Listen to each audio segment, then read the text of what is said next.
She came for an interview. He was simply living his life. A farm surrounded by apple trees, sunrises by the lake, animals that sense more than words can say.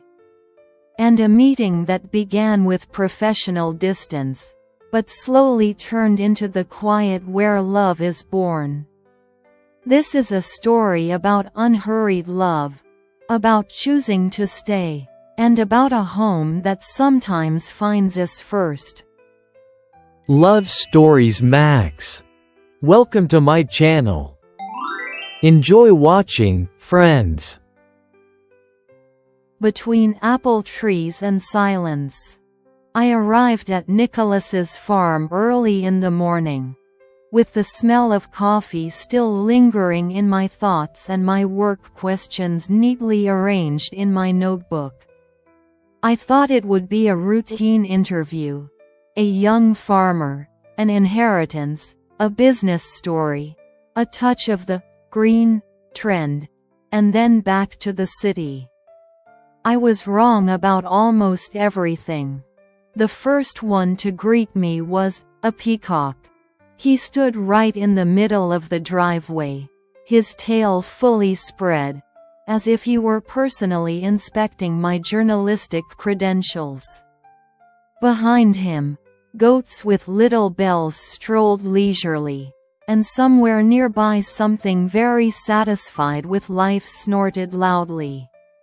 "You must be Olivia," a voice said. Nicholas appeared from behind an apple tree, wiping his hands on his jeans. He had the kind of smile that belongs to someone who isn't competing with anyone, because he's already living where others only dream of being. "Sorry about the mess," he said. "Around here, the zoo thinks it's in charge." And that was absolutely true. But what a zoo it was! Horses with glossy manes lowered their heads as if greeting me. Llamas looked at me with a hint of irony. An old dog rested his head on my knee before I even had time to say hello. Every animal was well cared for, calm, content. This is what creatures look like when they're loved without conditions. We walked along the apple orchard, and I caught myself forgetting to ask questions. The trees stood in perfect rows, branches heavy with fruit, and the air was so sweet it felt as if summer itself had been poured between us. "My grandfather planted this orchard," Nicholas said quietly. "I'm just trying not to ruin it." I laughed, because he said it so sincerely that it was impossible not to believe him. The juice production line turned out not to be a cold industrial facility, but almost a living organism. Everything was spotless and bright, filled with the scent of apples and oranges. Glass bottles chimed softly, like tiny bells. "Want to try some?" he asked, handing me a glass. The juice was warm, fresh, real. I thought about how, in the city, we've long been drinking something entirely different, and not just juice. I asked him about the business, about the inheritance, about the challenges. He answered simply, without any grand statements, sometimes mixing up dates but always remembering the names of every single animal. Suddenly, a little goat decided my notebook looked delicious. "He loves journalism," Nicholas said seriously. I laughed so hard I forgot to press record. By evening, we were sitting beneath an apple tree. I was no longer holding my notebook, and he was no longer checking the time. We talked about small things. Childhood fears, first mistakes, the strange urge to run away sometimes, even when there's nowhere you actually want to go. And at some point, I realized, I wasn't just listening to a story. I was inside it. When I was about to leave, Nicholas awkwardly handed me a bottle of juice. For the road, and, if you ever want to come back, even without the interview. I drove away, but my heart stayed there. Among the apple trees, the laughter, and the warm gaze of a farmer who had inherited not just an estate, but the ability to love the world. The article was a success. And I came back, because some first meetings are, in fact, only the beginning of love.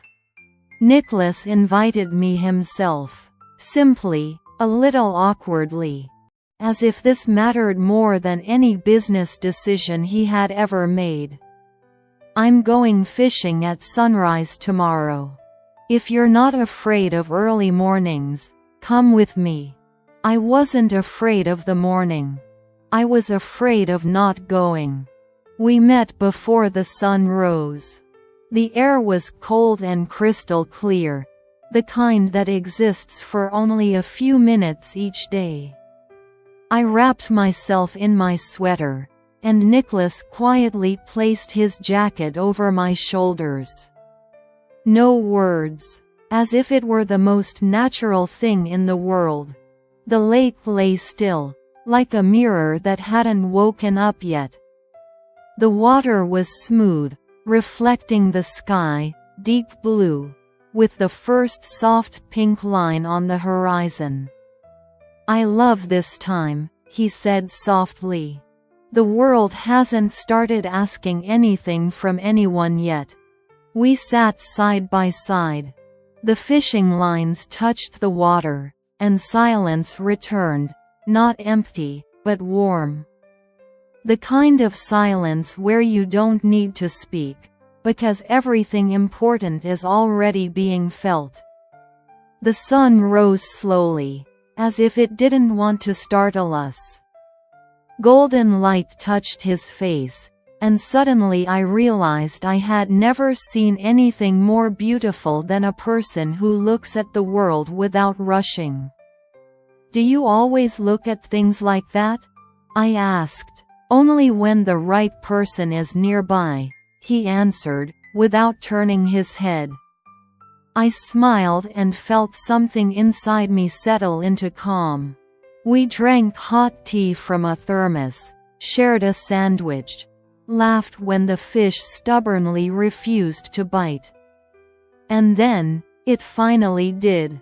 I panicked, tangled the line, and Nicholas laughed so sincerely that I laughed too, not even trying to save the situation.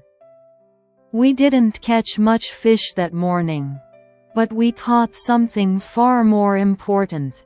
When the sun was already high, he looked at me and said, "I'm really glad I invited you." And I understood. It wasn't just a morning. It was a beginning. It didn't happen right away. We were still sitting by the water when the sun had already climbed higher, warming our shoulders and dissolving the last trace of morning chill. The lake was no longer a mirror. It was breathing, moving in gentle ripples, as if it, too, was feeling something. Nicholas was quiet. So was I. But the silence between us had changed. It had grown thicker, warmer, almost tangible. I turned toward him to say something, anything, just to break the quiet. And then I stopped. He was looking at me differently now. No smile, no teasing, as if he had suddenly understood something important, and was afraid to scare it away. "Olivia," he started, then fell silent. I could see his hesitation. The way he was holding himself back. The way he was giving me space, and somehow, that made him feel even closer. So I took the step myself. Not abruptly, not confidently, just a little closer. Our shoulders brushed, and that alone was enough to make the world grow quieter. He lifted his hand slowly, as if asking permission from the air, and touched my hair. His fingers were warm, real, slightly rough from work. "I don't want to rush this," he said softly. "Neither do I," I replied. And I meant it. The kiss wasn't perfect. It was alive. A little clumsy. A little unsure. Our lips met as if they were learning each other, gently, carefully, with a trembling that didn't want to fade. I closed my eyes and felt warmth spread through my chest, as if someone had turned on a light where it had been dark for a long time. When we pulled back, he smiled, not like before.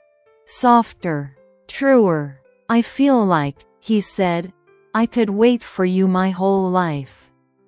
Even if it's only just beginning." I rested my forehead against his. "Then it's good that we started today." And the sun, it seemed, was shining just for us.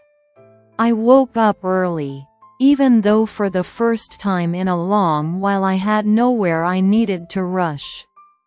The guest room still held the scent of the evening before, fresh air, apples, and something new that didn't yet have a name. I lay there, staring at the ceiling, smiling to myself. The kiss returned in waves, not as lips, but as a feeling. Warmth in my chest, calm, the sense of being seen. Truly, I caught myself thinking something strange. I didn't want to analyze it. I didn't want to search for words, headlines, explanations. For a journalist, that felt almost revolutionary. I stepped outside. The orchard was already awake. Bees humming among the blossoms. Apples brushing softly against branches. A goat bleating somewhere nearby. So ordinary. As if love were simply a part of life here. I thought about Nicholas. About the way he had been quiet, never pushing, always waiting. About his hands, warm, slightly rough. About his gaze, unhurried. And for the first time in a very long time, I thought, maybe I don't need to go anywhere. He woke before sunrise, a habit formed in childhood. But this morning, everything felt different. The farm was the same, and yet it wasn't. Nicholas walked through the stable, fed the animals, scratched the old dog behind the ears. Everything was in its place. Except him. The kiss lingered in his mind. Not as an event, but as the quiet afterward. As something that hadn't been frightened away by morning. He feared only one thing. Scaring her. Moving too fast. Breaking something fragile that had just begun. He picked an apple, wiped it on his sleeve, and smiled. For the first time, the orchard felt not just like an inheritance, but like a future. He realized he didn't want to promise anything out loud. He wanted to simply be there. Make tea, ask how she slept, and let the day become whatever it was meant to be. Because sometimes the most important thing is not to hold on tightly, but to not let go. A year has passed. I'm standing in the middle of the apple orchard, holding the same cup with the small crack in its handle. Nicholas once said it was awkward, but beloved. At the time, I thought it sounded exactly like him. The orchard has changed. The trees are taller, the branches heavier, the apples sweeter. But I've changed even more. Now I wake up not to an alarm, but to light slowly moving across the walls. I know every animal's name and personality. I've learned how to be silent in a way that isn't escape, but presence.